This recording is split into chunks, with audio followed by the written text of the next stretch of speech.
तक फैले बर्फीले पहाड़, तापमान करीब -70 डिग्री और आम इंसानी दुनिया का कोई नामो निशान नहीं। लेकिन फिर भी वहाँ हरे खाकी वर्दी, सफेद जैकेट्स और माथे पर तिरंगे के निशान वाली टोपी पहने हुए भारतीय सेना के जवान 24 घंटे इतनी सर्दी और बर्फ में देश की सेवा के लिए खुद को लगाए रहते हैं। एक देश प्रेम के अलावा इनके पास और क्या है जो इन्हें इतना कष्ट सह लेने की प्रेरणा देता है। लेकिन फिर मन में सवाल ये आते हैं कि आखिर कैसा होता होगा उनका जीवन उन वीरान पड़ी पहाड़ी सीमाओं पर, जहां पाकिस्तानी दुश्मन हर वक्त घात लगाए बैठे रहते हैं। कैसे गुजरता है इन सैनिकों का दिन सियाचिन बॉर्डर पर और किस तरह की ट्रेनिंग दी जाती है इन्हें। आज की इस वीडियो में हम सब यही जानेंगे कि कितना मुश्किल और जानलेवा होता है सियाचिन पर जवानों का जीवन। दोस्तों, सबसे पहले आपको बता दें कि आज हम जिस सियाचिन ग्लेशियर की बात करने जा रहे हैं वो दुनिया का सबसे ऊंचा युद्ध क्षेत्र है।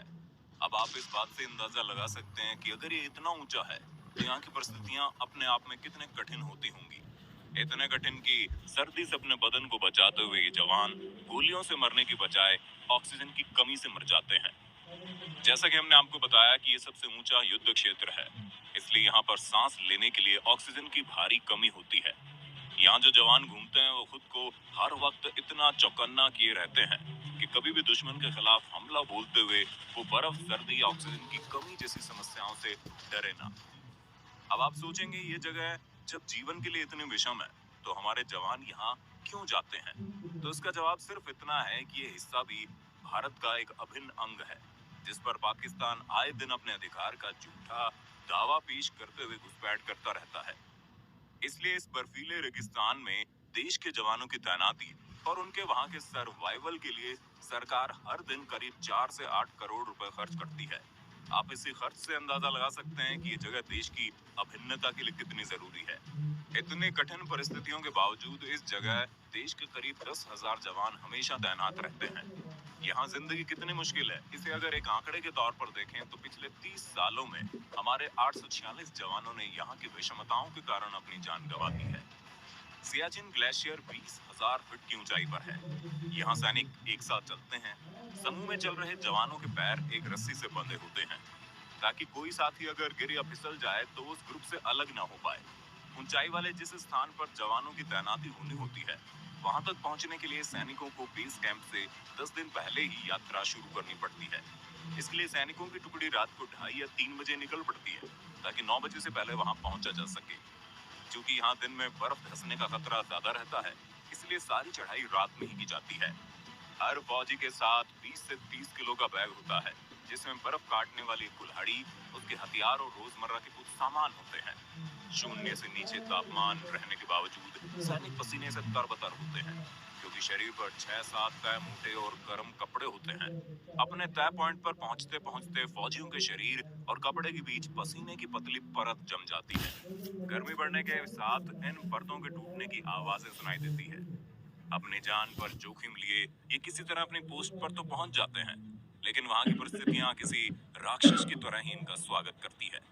खैर, नहाना तो वहाँ एक खूबसूरत सपने के अतिरिक्त और कुछ भी नहीं होता, इसलिए बात खाने की करते हैं। खाने में लिक्विड ज्यादा उपयोग होता है। खाने के सामान टीन के कैन में सप्लाई होते हैं।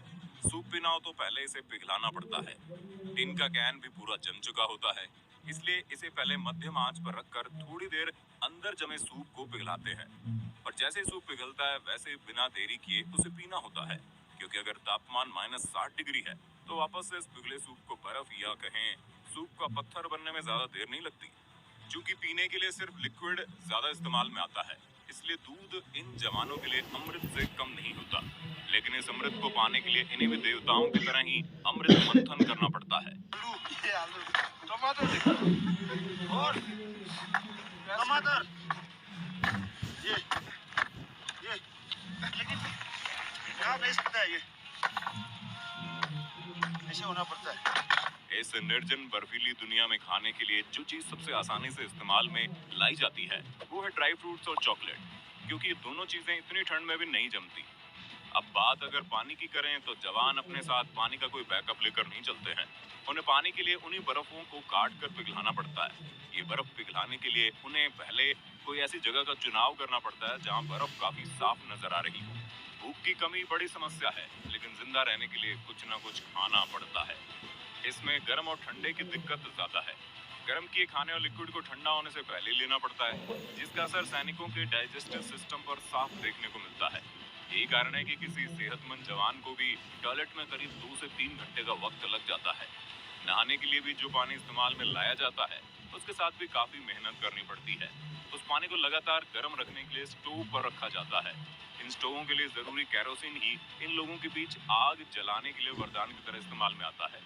और शायद केरोसिन को अगर यहाँ की लाइफलाइन कहा जाए तो बिल्कुल सही होगा।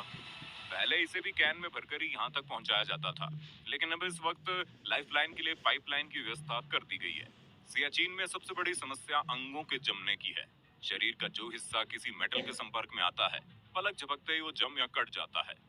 फिर उस कटे या जमे हुए हिस्से को सही करना बड़ा मुश्किल हो जाता है। भीषण ठंड से बॉडी पार्ट्स के कटने का भी खतरा होता है, जिसे फ्रॉस्ट बाइट कहते हैं। जवानों के लिए जो सबसे बड़ा खतरा होता है वो यही फ्रॉस्ट बाइट ही होता है। इसलिए उन्हें ऐसे कपड़े दिए जाते हैं जिससे इस तरह की किसी भी समस्या से बचा जा सके। यहाँ जवानों के बेहोश होने की समस्या बहुत आम होती है। साथ ही उन्हें भारी सिर दर्द का भी सामना करना पड़ता है। जो जवान यहाँ बराबर डटे रहते हैं, उनमें शरीर का वजन घटना, भूख की कमी, नींद का ना आना और याददाश्त के खोने की शिकायत आमतौर से देखी जाती है। उन्हें एक दूसरे से बात करने में भी काफी समस्या होती है, क्योंकि जीभ फंसने के कारण हकलाहट की वजह से वो क्लियर ही नहीं बोल पाते। एक इंसान का जिन बेसिक चीजों के बिना कहीं पर रह पाना नामुमकिन होता है, ये जवान उन सभी समस्याओं को ताक पर रखते हुए, अपनी जान को जोखिम में डालते हुए, भूख प्यास से परे होते हुए, सिर्फ ये सोचते हैं कि उनके रहते अपने देश के उस हिस्से पर कभी भी तिरंगे के अलावा कोई और झंडा ना दिख जाए। इसलिए तो शायद वहाँ की बर्फ भी इस बात पर अभिमान करती होगी कि वो ऐसे देश प्रेमियों के पैरों तले आती है।